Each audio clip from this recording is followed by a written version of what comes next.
GT Holidays. GT Holidays, South India's #1 travel brand. இந்த சமயத்தில் கோல்டில் இன்வெஸ்ட் பண்ணுறது ப்ராஃபிட்டா இல்லை ஆபத்தா சார்? 1 கிராம் தங்கம் 1 லட்சம் போகும், அடிச்சு விட வேண்டியதானே. மார்க்கெட் மேலே போகும்போது you can talk any number. என்ன பொறுத்தவரையும் இந்த next 1 year gold negative return கொடுக்கறதுக்கான சான்சஸ் நிறைய. நீங்கள் சில்வரை பார்த்தீங்கன்னா 10 வருஷம் 15 வருஷமாக சில்வர் ஏறவே ஏறாது. அண்ட் கோல்டையாவது ஒரு இன்வெஸ்ட்மெண்ட் அல்லது ஆத்திர அவசரத்துக்கு கடன் வாங்கிக்கலாம் அப்படின்னு வச்சுட்டு இருந்தாங்க. Silver nobody consider as investment. அதாவது ஒரு 3-4 வருஷத்துக்கு என்ன ஏறணுமோ அந்த ரிட்டர்ன் இப்பயே கொடுத்துருச்சு. அதனால நெக்ஸ்ட் 3-4 இயர்ஸ் நோ ரிட்டர்னோ அல்லது ரொம்ப ரொம்ப கம்மியான ரிட்டர்னோ கிடைக்கிறதுக்கான வாய்ப்புகள் நிறைய இருக்கு. நீங்கள் தங்கமும் வெள்ளியும் அதை ஒரு முதலீட்டாக கருதினீங்கன்னா ஏடிஎஃப்க்கு போங்க. எனக்கு முதலீடு கருதுறேன். அதே சமயத்தில் ஐபிசி தமிழர்களுக்கு வணக்கம். இன்று நம்மோடு பேசுவதற்கு ஃபினான்ஷியல் எக்ஸ்பர்ட் பட்ஜெட் பத்மநாபன் இணைந்திருக்க பேசலாம். வணக்கம் சார். வணக்கம் மர்லி. எப்படி சார் இருக்கீங்க? ஸோ இப்போ கோல்டு பார்த்தீங்கன்னா கொஞ்சம் ஏற்றமாகவும் இருக்குது இறக்கமாகவும் இருக்குது சார். இந்த சமயத்தில் கோல்டில் இன்வெஸ்ட் பண்ணுறது ப்ராஃபிட்டா இல்லை ஆபத்தா சார்? ஃபார் எக்ஸாம்பிள் என்னென்னா, நான் லாஸ்ட் பிப்ரவரி 1 இயருக்கு முன்னாடி கோல்டு 7000 போது நான் என்ன சொன்னேன்னா கோல்டு 10,000 போகாது அப்படின்னு நான் சொன்னேன். புரியுதுங்களா? இப்போயும் யாராவது வீடியோ முதல்ல என்ன நான் கோல்டு பற்றி பேசுகிறேன்னா, இந்த ஆள் தானே 10,000 போகாதுன்னு சொன்னார், இவரை நம்பி தான் நான் இன்வெஸ்ட் பண்ணலை, இதை போல் ஒரு அபத்தம் ஒன்றுமே கிடையாது. அந்த ஆள் யாருன்னே தெரியாது. ஆனால் அதை அவங்க இது பண்ணுறதுக்கு இவரை நம்பி தான் நான் இன்வெஸ்டே பண்ணலை அப்படின்னு கமெண்ட் வரும். புரியுதுங்களா? இப்போ ஃபஸ்ட்டு என்னென்னா, நான் 10,000 போகாதுன்னு சொன்னேன். ஆனால் 16,000 போயிட்டு இப்போ 14,000 சுற்றிட்டு இருக்குது. புரியுதுங்களா? ஏதாவது என்னென்னா, இந்த 16,000 அப்படிங்கிறது யாருமே எதிர்பார்க்கல. புரியுதுங்களா? ஈவன் நகைக்கடைக்காரங்க மேலே போகும்னு சொன்ன ஆளுங்க கூட எதிர்பார்க்கல. அப்படின்னா அவங்க என்ன பண்ணியிருக்கணும், இந்த மாதிரி மேலே போகும் அப்படின்னதுன்னா அவங்க கடனை உடனே வாங்கி அந்த கம்மியான ரேட்லேயே நிறைய நகை வாங்கியிருந்துருக்கணும். அவங்க அது மாதிரிலாம் பண்ணலை. அதனால் என்ன நிதர்சன உண்மைனா, யாருக்குமே தெரியாது இவ்வளோ தூரம் போகும். ஓகே ஃபைன், இவ்வளோ தூரம் யாருக்கும் போகும்னு தெரியல, ஆனால் போயிடுச்சு. நான் 7,000க்கு முன்னாடி வாங்கினேன் அல்லது வாங்கவே இல்லை, அல்லது நான் அதுக்கு முன்னாடியே கொஞ்சம் நகையை வச்சுருக்கேன் அப்படின்னதுன்னா இன்றைக்கி 16,000 இன்றைக்கி 14,000 வந்திருக்கு. ஒரு 10% கீழே இறங்கியிருக்கு. அப்படின்னதுன்னா இது நல்ல க்ரோத். கரெக்டாக? இந்த க்ரோத்தை நீங்கள் இஃப் யூ ஆர் ஸ்மார்ட் அப்படின்னதுன்னா அதை விற்று பணமாக்கி வேறு ஏதாவது ஒன்றில் போடணும். யாராவது விற்பாங்களா? ஒரு புள்ள விற்க மாட்டாங்க. அவங்கள பொறுத்தவரை என்னென்னா, இல்லை அது 20,000 போகும், 25,000 போகும். யாரோ ஒரு ஆள் பார்த்தேன்னா 1 கிராம் தங்கம் 1 லட்சம் போகும், அடிச்சு விட வேண்டியதானே. மார்க்கெட் மேலே போகும்போது you can talk any number. ஒருத்தர் சொல்லியிருக்காரு 1 கிராம் தங்கம் 1 லட்சம் போகும்னு இருக்கு. புரியுதுங்களா? அது எந்த காலம் போகும்? மேபி 100 வருஷம் கழிச்சு போகலாம். Okay, what ever be that. So the point என்னென்னா, அது மாதிரி மேலே போகும்போது ஆட்டோமேட்டிக்காக அதை சொல்லுவாங்க. இது ஒரு விஷயம். இன்னொன்று என்னென்னா, ஃபர்ஸ்ட் ஆஃப் ஆல் தங்கம் தங்கமோ வெள்ளியோ என்ன அப்படின்னா, இது ஒரு உலோகம். இதுக்கு ஸ்ட்ரென்த்து கிடையாது. இந்த sense it is not producing any economic activity. அதாவது ஒரு வேலை வாய்ப்போ அல்லது இதனால் யாராவது பெனிஃபிட்டோ யாரும் கிடையாது. அன்றைக்கி ஒரு நகை இருந்தது, இன்றைக்கி பிகாஸ் இதுக்கு டிமாண்ட் இருக்குங்கிறதுக்காக இவ்வளோ சொல்கிறாங்க. புரியுதுங்களா? அவ்வளோதான். நாளைக்கு டிமாண்ட் இல்லைன்னா கீழே வந்துடும். நிறைய தடவை கீழே வந்திருக்கு. கோல்டு வராமல் கிடையாது, ஸோ மெனி டைம்ஸ் கோல்டு கீழே வந்திருக்கு. ஆனால் இப்போதைக்கு ரீசெண்டாக வராதனால நமக்கு அந்த பழசெல்லாம் மறந்து போயிடும். இப்போ ரீசெண்டாக மேலே போனது மட்டும்தான் எல்லாருக்குமே இருக்கும். ஸோ என்னை பொறுத்தவரையும் இந்த next 1 year gold negative return கொடுக்கறதுக்கான சான்சஸ் நிறைய. விச் மீன்ஸ் என்னென்னா, இந்த 16,000லேருந்து இப்போ 14,000 ஆயிடுச்சு இல்லையா? ஸோ ஏதாவது இந்த 16,000 ஹை இருக்கு இல்லையா, அந்த ஹையை நெக்ஸ்ட் 1 or 2 இயர்ஸ் திருப்பி அந்த 16,000 போகாமல் இருக்கிறதுக்கான சான்சஸ் நிறைய. இது என்னுடைய தனிப்பட்ட கருத்து. இதை நீங்கள் அக்செப்ட் பண்ணிக்கணுமோ அல்லது இதை பார்த்தெல்லாம் நீங்கள் இன்வெஸ்ட் பண்ண வேண்டாம். இது என்னுடைய கருத்து. ஏன்னா இந்த கான்வர்சேஷனில் நீங்கள் என்னோட ஒப்பீனியன் கேட்குறீங்க. ஒவ்வொருத்தருக்கும் ஒரு ஒப்பீனியன் இருக்கும். என்னுடைய கருத்து இது போகாது. நம்பர் 1. சப்போஸ் அப்படியே இங்கே ஏறினா கூட இப்போ 14,000 இருக்கு இல்லையா, இதே லெவலோ அல்லது மேக்ஸிமம் ஒரு 15,000 இதுக்கு மேலே போகிறதுக்கு இல்லை. அதனால் இப்போதைக்கு த நெக்ஸ்ட் 1-2-3 இயர்ஸ் நீங்கள் ஒரு இன்வெஸ்ட்மெண்ட், எனக்கு ஒரு க்ரோத் வேணும் அப்படின்னு சொன்னதுன்னா no to gold and silver. இன்னொன்று யோசிச்சு பாருங்கள், சில்வர் 420 ரூபா பர் கிராம், அதுலேருந்து 280 ரூபா வந்துருச்சு. ஏன்னா மேட்ரு ஆஃப் 1 வீக் 10 டேஸில் வந்துருச்சு. யோசிச்சு பாருங்கள், மேலே ஏறுதுன்னு சொல்லிட்டு 350-400 ரூபாவில் போய் மாட்டினவன் இன்றைக்கி 280 ரூபா. இன்னும் கீழே போகிறதுக்கு நிறைய சான்ஸ் இருக்குது. ஏன்னா நீங்கள் சில்வரை பார்த்தீங்கன்னா 10 வருஷம் 15 வருஷமாக சில்வர் ஏறவே ஏறாது. அண்டு கோல்டையாவது ஒரு இன்வெஸ்ட்மெண்ட்டு அல்லது ஆத்திர அவசரத்துக்கு கடன் வாங்கிக்கலாம் அப்படின்னு வச்சுட்டு இருந்தாங்க. சில்வர் வந்து nobody consider as a investment. யாருமே சில்வரை வந்து சில்வர் வாங்கினேன்னா அதை எனக்கு ஏதாவது தேவைன்னா அதை வந்து அடகு வைப்போன்னு யாருமே பண்ணதில்லை. ஜஸ்ட் பிகாஸ் இப்போ என்ன பண்ணுறாங்க, ஓகே சில்வருடைய பயன்பாடு ஜாஸ்தி, மியூச்சுவல் ஃபண்டில் சாரி சில்வருடைய இது வந்து பார்த்தீங்கன்னா உங்களுக்கு இதில் தேவைப்படுது, மொபைலில் தேவைப்படுது, அப்புறமா வந்து இது சிப்பில் தேவைப்படுது, இது இண்டஸ்ட்ரியல் யூசேஜ் இருக்குது, அது இதுன்னு சொல்லிட்டு அதை ஜஸ்டிஃபை பண்ணுறதுக்கு இஷ்டத்துக்கு இல்லை உண்மையாக இருக்கட்டுங்க. அதுக்காக வந்து ஒரு தேவை அப்படிங்கிறதுனால 100 ரூபா இருக்கக்கூடிய பொருள் தேவைன்னா 120 ரூபா இருக்கும், 140 ரூபா இருக்கும். 100 ரூபா இருக்கிறது 400 ரூபாய்க்கு போகாது. ஓகே ஓகே புரியுதுங்களா? தேவை அதாவது டிமாண்ட் இருந்ததுன்னா அது வரும். பட் அதுக்காக இவ்வளோ தூரம் ஏறணுங்கிற நெசசிட்டி கிடையாது. ஸோ சில்வர் அண்ட் கோல்டு வந்து அதாவது ஒரு 3-4 வருஷத்துக்கு என்ன ஏறணுமோ அந்த ரிட்டர்ன் இப்பயே கொடுத்துருச்சு. அதனால நெக்ஸ்ட் 3-4 இயர்ஸ் வந்து நோ ரிட்டனோ அல்லது ரொம்ப ரொம்ப கம்மியான ரிட்டனோ கிடைக்கிறதுக்கான வாய்ப்புகள் நிறைய இருக்குது. இப்போ என்ன பண்ணுவாங்க, ஃபஸ்ட்டு தரையே நீ சொன்னியே போன தரையே நடக்கலை, நீ என்னடா ஒப்பீனியன் சொல்கிறேன்னு கேட்பாங்க. ஸோ நான் ஒப்பீனியன் சொல்கிறது என்னுடைய கடமை. நீங்கள் கேட்டால் கேளுங்க, கேட்காட்டி போங்க. நான் அதாவது வாங்காதனால எவனும் மிஸ் பண்ணலை. நீங்கள் வாங்கினவங்க வந்து நீங்கள் விற்கலை அப்படின்னு சொன்னதுன்னா நாளைக்கு இது கீழே வரும்போது ஐயோ அப்படின்னு சொல்லிட்டு நீங்கள் வருத்தப்படணும், அவ்வளோதான். சரி, இப்போ நீங்கள் சொல்லியிருந்தீங்க சில்வருக்கு வந்து பார்த்தீங்கன்னா இண்டஸ்ட்ரியல் யூஸ் இருக்குன்னு சொல்கிறாங்க, அது இருக்குது இதுக்கு சொல்கிறாங்க சொல்லியிருந்தீங்க. பட் இன்கேஸ் வந்து ஃபியூச்சரில் வந்து இப்போ சில்வர் அதிகமாக யூஸ் பண்ணுறாங்களா சார்? இன்கேஸ் ஃபியூச்சரில் கோல்டை விட சில்வருக்கு டிமாண்ட் அதிகமாக வாய்ப்புகள் இருக்கா சார்?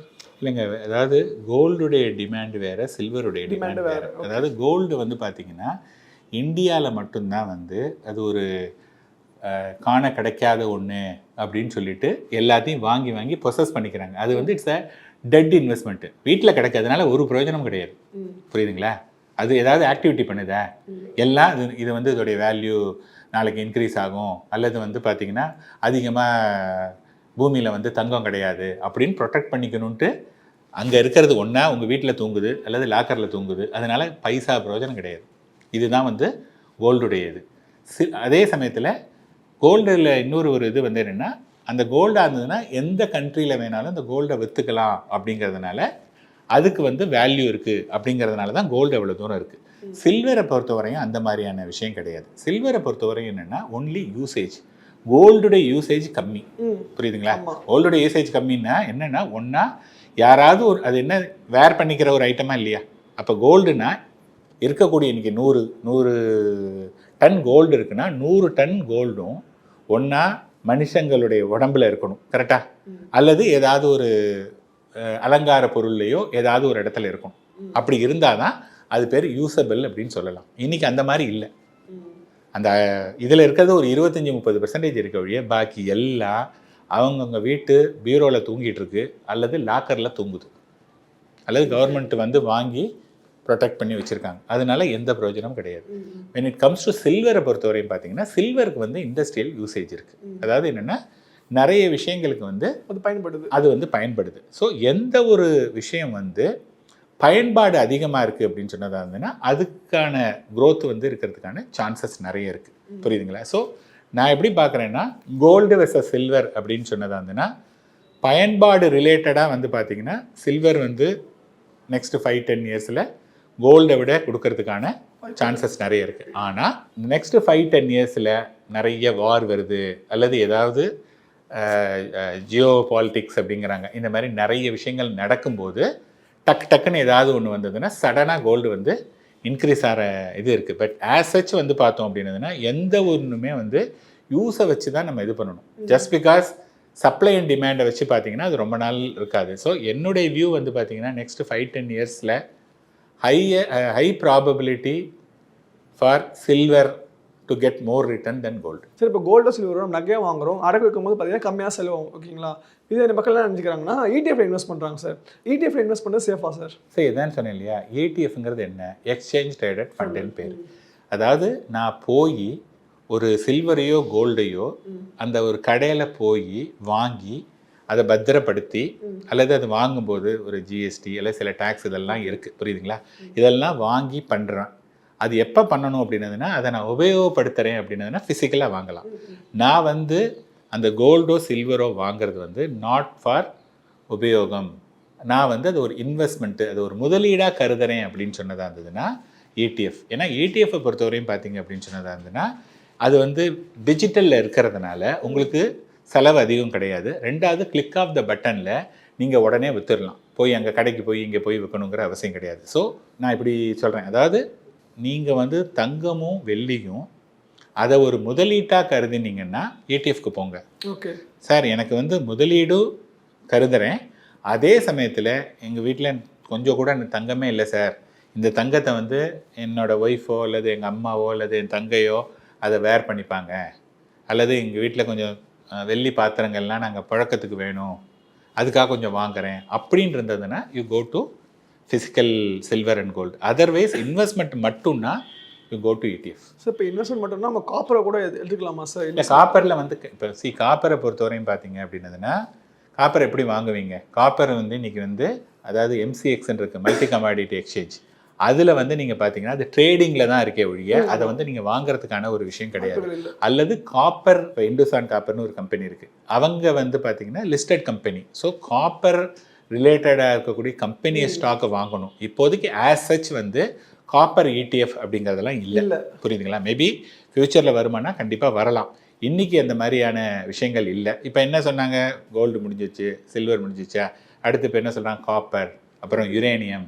ஸோ இருக்கக்கூடிய ஒவ்வொரு மெட்டலாக என்னென்ன சொல்லிட்டு இருக்காங்க. ஸோ அதெல்லாம் எப்படி வரும்னு தெரியாது. ஸோ இப்போதைக்கு காப்பர் வந்து நீங்கள் வாங்க முடியாது, ஒன்லி அது ட்ரேடிங்கில் தான் நீங்கள் இது பண்ண முடியும். ஸோ லாஸ்ட் கொஸ்டின் சார், இப்போ 25 வயசு பையன் வந்து உங்ககிட்ட வரான் சார், எனக்கு வந்து ரிட்டைர்மெண்ட் பிளான் வேணும் அப்படின்னு, நீங்கள் அவனுக்கு என்ன சஜஸ்ட் பண்ணுவீங்க? ஃபர்ஸ்ட் ஆஃப் ஆல் வந்து இப்போ 25 வயசு ஒருத்தர் வராரு அப்படின்னதுன்னா அவர் வந்து மேரிடா அன்மேரிடா கேட்குறீங்களா என்கிட்ட? Okay sir, unmarried sir. Okay, இப்போ ஃபஸ்ட்டு ஒருத்தர் 25 வயசு அன்மேரிடு அப்படின்னு சொன்னதாக இருந்ததுன்னா அவருடைய முதல் இலக்கு என்ன? முதல் இலக்கு வந்து அவர் கல்யாணம் பண்ணிக்கணும். கரெக்டுங்களா? ஆமாம். அவர் வந்து ஒரு 2 வீலர், அதாவது கம்மியாக சம்பளம் இருந்தார்னா ஒரு 2 வீலர், அதே 25 வயசுக்காரர் 1 லட்ச ரூபா சம்பாதிக்கிறார் அப்படின்னதுன்னா அவர் ஒரு 4 வீலர் வாங்குறதுக்கு முயற்சி பண்ணுவார். புரியுதுங்களா? அதை விட வீடு வாங்க யோசிப்பாங்க சார். இல்லை 25, அதாவது 20, இப்போ வந்து கம்மியான சேலரியில் வந்து நீங்கள் வீடு வாங்குறது வந்து ரொம்ப பாசிபிள் கிடையாது. ஆனால் நிறைய பேர் என்ன சொல்லுவாங்க, இல்லை சார் இது இருந்தாதுன்னா எங்களுக்கு கல்யாணமே ஆகும், பொண்ணு கொடுக்க மாட்டேங்கிறாங்க அப்படின்னதுன்னா, இந்த பாயிண்ட் வந்து நான் முன்னாடியே நிறைய வீடியோஸில் சொல்லியிருக்கேன்.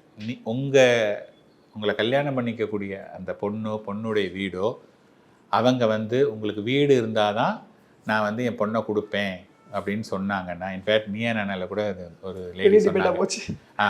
ஸோ இந்த மாதிரி ஒன்று சொல்கிறாங்கன்னா அவங்க எதுக்கு இம்பார்ட்டன்ஸ் கொடுக்குறாங்க? உங்களுக்கா வீட்டுக்கு. அப்போ ஃபஸ்ட்டு டே கல்யாணம் ஆகிறதுக்கு முன்னாடியே somebody is very particular about வீடு தென் நீங்கள் அப்படின்னு சொன்னதாங்கன்னா அந்த மேரேஜ் எவ்வளோ தூரத்துக்கு சந்தோஷமாக இருக்கும். புரியுதுங்களா? ஸோ பாயிண்ட் நான் என்ன சொல்ல வரேன்னா, நீங்கள் வந்து எடுத்த ஒன்று வீடு வாங்க வேண்டாம், வெயிட் பண்ணுங்கள். ஏன்னா உங்களுடைய விருப்பம் தேவை வேற, உங்களுக்கு வரக்கூடிய பொண்ணுடைய விருப்பம்லாம் வேற. ஒரு புக்கு இருக்குது இங்கிலீஷில், men are from Mars, okay, women are from Venus. மார்ஸுங்கிறது ஒரு கிரகம், வீனஸ்ங்கிறது ஒரு கிரகம். 2 பேரும் வெவ்வேறு கிரகம். இவங்க 2 பேருக்கும் செட்டே ஆகாது. புரியுதுங்களா? ஆகவே ஆகாது, செட்டே ஆகாது. அப்போ இந்த 2 பேரும் சேர்றோம் அப்படின்னு சொன்னதாங்கன்னா நிறைய சேலஞ்சஸ் வரும். அப்போ நீங்கள் முன்னாடியே வந்து உங்களுடைய லைக்கிங்கும் உங்களுடைய ஒய்ஃபுடைய லைக்கிங்கும் டோட்டலாக இதாக இருக்கும். அதனால் கல்யாணம் ஆகி ஒரு 2-3 வருஷம் வாடகை வீட்டிலலாம் இருந்ததுக்கப்புறமா, ஓகேப்பா நான் இவ்வளோ ரூபா சம்பாதிக்கிறேன், நீ இவ்வளோ ரூபா சம்பாதிக்கிற, என்னுடைய ஆஃபீஸுக்கும் என்னுடைய ஆஃபீஸ் இங்கே இருக்குது, உன்னுடைய ஆஃபீஸ் இங்கே இருக்குது, இது 2த்துக்கும் காமனாகவோ அல்லது உன் ஆஃபீஸ் பக்கத்தில் ஒரு இடம் இருந்ததுன்னா நான் பைக்கில் போயிட்டு வரேன் அப்படின்னு சொல்லிட்டு அந்த சமயத்தில் ஒரு வீடு வாங்குறதுங்கிறது ஒரு நல்ல விஷயம். அதை விட்டுட்டு இப்பயே நீங்கள் ஒன்று வாங்கினீங்க அப்படின்னதுன்னா, இன்றைக்கி நீங்கள் உங்களுடைய ஜாப் வந்து OMRல இருக்குது, ஒரு வீட்டை வாங்கிட்டீங்க, நாளைக்கு வந்து உங்கள் ஒய்ஃபுக்கு வந்து பார்த்தீங்க அப்படின்னதுன்னா, அது உங்களையே வந்து என்ன போடுறாங்கன்னா தூக்கி கொண்டு போயிட்டு எங்களை அம்பத்தூரில் போட்டாங்க அப்படின்னதுன்னா, டெய்லி அம்பத்தூருக்கும் OMRக்கும் ட்ராவல்லையும் டைம் ஆகிடும். ஸோ இனிஷியலாக இது பண்ணாதீங்க. And again one more news வந்து பார்த்தீங்கன்னா, டேட்டா வந்து என்னென்னா, இன்றைக்கி வந்து ஒரு 100 பேர் வீடு வச்சுருக்காங்கன்னு வச்சுங்களேன், அந்த 100 பேரில் 50 பேர் வந்து அவங்க சொந்த வீட்டில் இல்லை, வாடகை வீட்டில் தான் இருக்காங்க.